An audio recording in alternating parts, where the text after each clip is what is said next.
bunch of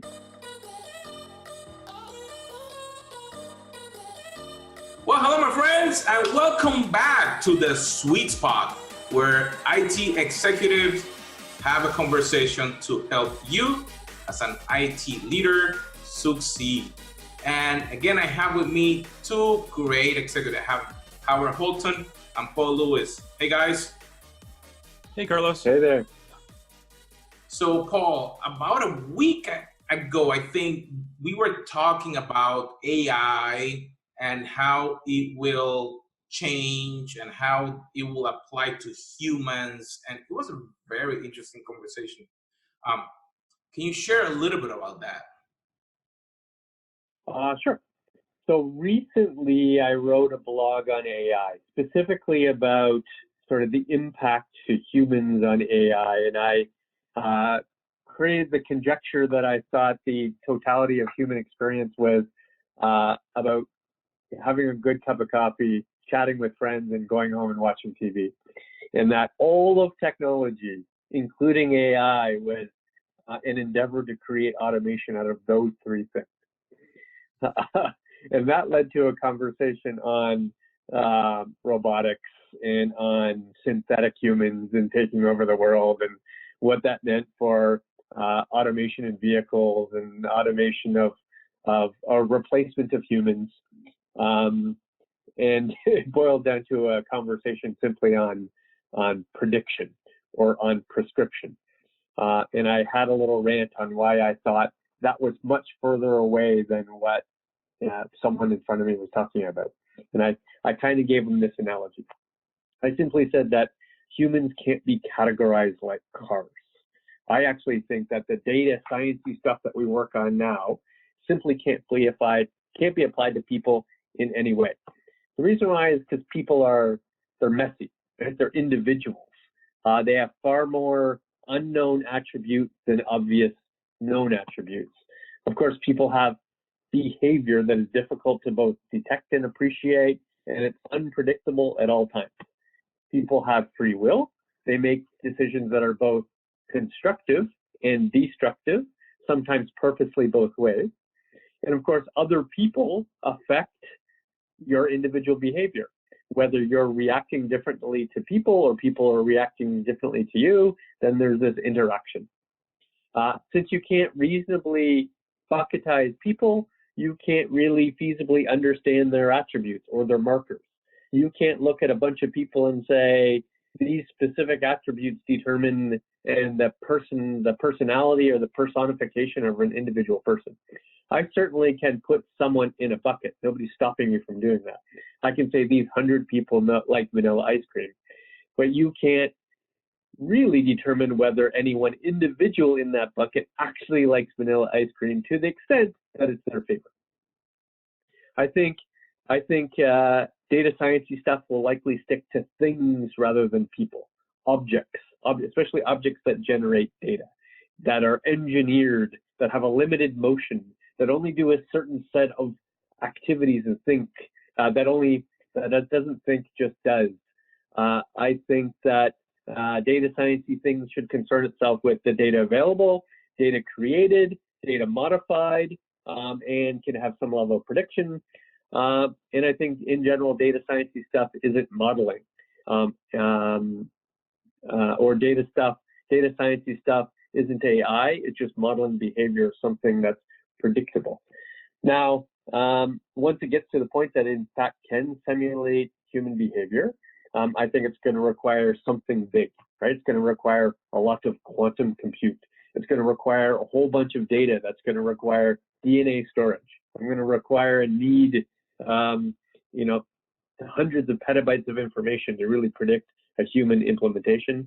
And you're going to need a lot of power for all of that. You're going to need rooms full of power to make sure you have the appropriate compute and storage to do all that work. So that's my general perspective. Howard, what do you think? As I think you would expect after having worked with me, I'm going to have a nuanced disagreement. Fair enough. I think to get to 100%, you're right. Right? If I want to 100% know how any individual human is going to react in any specific situation, you're correct. That being said, it's not really the goal of AI, right? It may be the long-term, like Terminator goal of AI, but ultimately what we're trying to do today is figure out the 80%.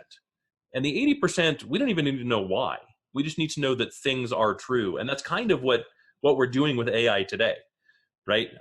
Things are true. Like people in a manic episode, bipolar people that are in a manic episode are more likely to make poor decisions and thus are more likely to do things like participate in online casinos or go to Vegas. Therefore, we need to figure out, can we detect them? How do we detect them? And then market directly to them. I use this as an example because this is being done today, right? Companies are buying internet data from Google, then running it through algorithms, and then targeted marketing casinos to people that are going through manic episodes that are so early in the manic episode, their own therapists and people who know them cannot detect the signs of a manic episode, and it's effective. It's extremely devious. It's the opposite of ethical, but it is also working, right? And I don't need to know what kind of ice cream you like or what hair color you have or any of the other kind of chaos items about you. I just need to know that if my thesis is true, then the result is also true 80% of the time. And 80% today is good enough. Now, if let's say there's 4 million people that I'm targeting with those manic episodes, I'm getting 80%, so 3.2 million of them, leaving a net result of 800,000 that I'm not able to reach today. If I want to reach that other 20%, yeah, I probably don't have the technology, the knowledge, the understanding to be able to do that. If I reach half of them, I still have 10% left, right? And so the question becomes, are we using AI to do good enough, or do we want AI to be perfect? If it's perfect, then what you said is 100% true. We don't have the compute power necessary to do it. And all of that is understanding people long before we get into the replicating people.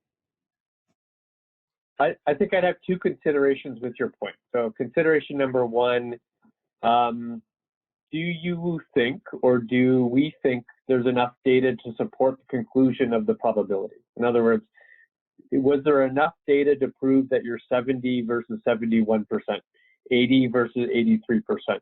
No. And if you think you do, or right, so you don't, because I don't think you would. And is there even a department of good, right? Somebody to determine whether, in fact, you have enough good data to determine whether this probability is true. So that's one dimension, and I don't think we're there yet. So yes, I think you could bucketize people, but you can't attribute it to an individual necessarily. And the other side is replaceability of the individual human. So at what point is the probability good enough that you don't need a doctor, that you won't have a pilot in the plane, right? That you won't have a human actually making that ultimate life or death decision, that you're comfortable with something else doing it on behalf of the human. Well, I don't think we're there yet. That's a very different thing, though, right? That's a very different thing. Yeah. Because on one hand, automated cars within 5 years will be to the point where they're better drivers than human beings. That being said, human beings won't be comfortable with automated cars for 15 years. Right. Right. And so in 5 years, there'll still be dedicated lanes. There'll still be bumpers on both sides. There'll still, there's still other constraints and limitations just to ensure they don't interact with the non-automated driverless cars. I think that's but I think that's a human reaction, not a machine reaction. Like, I think that's a limitation of humans, not a limitation of the machine. The machine doesn't care if another machine is driving or not. If we were to develop automated cars that required internet connectivity for them to operate in an automated fashion, we have failed completely, and they should not be allowed on the road. Right? In the same way that an airplane that doesn't have twice the number of engines required to keep it in the air should not be allowed in the air. Right? Redundancy is designed. You don't have one mirror that sees behind you. You're required to have two, right? Because we need that kind of redundancy so you can get a clear picture when something breaks. And cars are no different than that, right? So an autonomous car needs to be an autonomous car by itself. It can feed data back, right? There can be all kinds of learning algorithms that work on future improvements to make that car a better car, more, better at its job, allow it to interact, but its decision-making process should be totally self-contained within the car. In that case, any separation of lanes, any separation of humans is really a human problem, not a machine problem. As in, we don't trust the machines. We think we're still better decision makers when the science shows we're not, and thus we feel the need to separate them. And I think the statistics will show that it's a significantly fewer number of cars, automated cars, that get into accidents versus humans per capita. Right? You have to adjust for the numbers, and in 5 years, it'll be a very small percentage of automated cars versus driverless versus drivered cars. But will you switch your car for a driverless car? Absolutely. I will switch. Well, I will switch my daily driver for a driverless car the moment the technology is approved, and I can get long distances with it. I would own a Tesla today if I felt I could afford it. But I would argue that that is much closer to instinct than, let's say, diagnosing cancer, or even landing a plane, or saying like. But then the question driving a car is far more. There's far more rules and regulations in physical environment versus taking out a professional, like a lawyer. There isn't going to be a robotic lawyer making decisions for you. There absolutely is. There's robo-attorney today. They're using AI to replace a lot of the common things that attorneys and paralegals do today, and almost universally, it's good. It's good enough in the way that the attorney was good enough. But are they arguing on your behalf in a courtroom? That they cannot do. Right? I talked to a college. That's the consideration. So I talked to a college class about this exact thing. What are the jobs that AI is going to replace? And I argued, lawyer is one of the things that's relatively early. Most attorneys aren't trial attorneys. They never see the inside of a courtroom. In the same way that cops don't ever fire their gun in anger. Right? They don't draw and fire their gun as in defense of something or to stop someone, right? The only time they fire is at the range. Lawyers are kind of the same way. Most of them never appear in court. They never argue in front of a jury. They just don't do those things. There's so much other stuff involved in the law. And a computer is good at a lot of those things. Not all of them, but it gets better and better and better. Where it fails is it's never going to be able to argue in front of a jury. Like wheeling a rolling cabinet up, turning on a monitor, and having an artificially generated face come up there is not going to be possible, right? Earning that empathetic reaction is never going to be possible. What will be possible, though, is having a AI on your computer that listens to what happens in court and advises the attorney on arguments that may or may not work. Yeah, and I think augmented AI and assisted AI is 100% to be true. Augmented being, I should be able to change the outcome based on something I know human that the computer doesn't know, right? And assisted AI is saying, I'm going to ride along this human interaction and give you advice, right? Or provide some other electronic means like translation, right? That you wouldn't be able to do in real time just based on the mind share of a human being. I think those are absolutely going to occur before full autonomy. Well, it's a journey, right? So they'll absolutely occur before full human replacement, if we want to use that term. Yeah. But at the same time, we also still have the challenge of kind of good enough, and what is the goal, right? The goal isn't to replace humans today. We don't have the processing power, but what is quantum computing going to be like in a generation? Right. I don't think I can even guess at the questions we're going to be able to answer using the power of quantum computers in a generation. We can't think. I don't think we can think of questions today that are truly kind of worthy of the challenge of quantum computing. We just think of that as the next level of an exponential increase from the teraflops we can do today, when in fact it has the ability to answer questions that don't just have a yes or no answer. That's the beauty of it. And so how do we then look at that and go, this thing that we can't do today won't happen? I'm not willing to say it won't happen, but we're a mile away from that. We're miles and miles away from that, right? And there's a bunch of questions that have to be answered along the way that I think are infinitely more important. How do we really define ethical AI in a way that doesn't thoroughly stifle innovation, but at the same time doesn't create a system whereby we're replaced? And how do we handle things like the Google AI that decided to talk to itself and develop a language that we didn't understand in any way, shape, or form that freaked us out, so we had to turn it off? And it did it in a weekend. It did it in a week.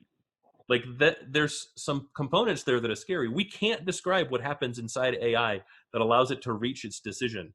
It is, in fact, a black box for the most part. How do we fix that? And by fix it, I don't mean how do we open up the black box so that it's self-describing, because that may not be possible in all cases. But some of it is how do we fix the human behavior that requires it to be explained? Right? And in what cases are we okay with it? And in what case do we need it explained? And in what case are we okay with it not being explained? Like we have to, from a societal standpoint, from a human understanding standpoint, we have to start really clearly defining where should we trust? Not where do we trust, but where should we trust and where should we not? Frankly, I trust the government a lot less than I trust machines. Machines are a series of ones and zeros, a series of gates that make decisions. At least I know there's some science behind the decisions that are being made. Right. I can't assume the same thing for human beings, right? If I were, I would be a lot more trusting of human beings if there were no such thing as a flat earther, if there was no such thing as an anti-vaxxer, right? If we ourselves were ruled by logic and reason and science and had some way to measure the reality of those things that we all commonly understood, then I wouldn't be an AI fan as much as I am. But the fact is, I mean, look around you. I think we need all the help we can get. So we need the Vulcan implementation here. I think we kind of do, yeah. If I were to summarize the sort of the speech there, is that I think we still need to have a human understanding of sort of the power principle, the identity principle, and the transparency principle, right? And that we need to ensure that we have a full understanding of the data used to create that level of automation, that we don't lose the sense of identity, that I can't just be bucketized with a million people. It actually has to serve my individual purpose. And of course, that the power doesn't leave me, and that goes to somebody else, either the machine or some other, indiscriminate government body, to determine whether this is going to be effective for me or not. So as long as those three dimensions are still true, then it still sort of falls in the ethical arena. So we are required to maintain our own agency. That should be the main goal of government, should be to ensure human beings are able to exercise as much agency as they possibly can without their agency reducing someone else's agency. And then human life can never be reduced down to a dollar value. If you're ever looking at human life, reducing it to a dollar value, you are making an ethical misjudgment, let's say, right? And so if AI is used to remove agency, then we're failing. If AI is used to remove the value of human life, which is just by giving it a dollar amount, much less reducing that dollar amount, then we're failing, right? And it is important to understand that my consideration was your agency should not interfere with other people's agency. It's why I can say things like, I'm a big fan of automated cars because it reduces the, hundreds of thousands of people killed worldwide year over year, much less the millions of accidents that happen worldwide, because that's your agency interfering with the other person in the accident's agency. Versus using AI to make a determination on what your healthcare costs should be and thus what the healthcare industry should actually pay for you. I think those are drastically different decisions that mathematically probably look very similar, but the real impact of them, I think, is very, very different. So Carlos, that's the end of rant. Well, friend, that was a very interesting topic, and for all the listeners, send us your questions, share this podcast and video with your friends, family, and coworkers, and we'll see you on our next episode.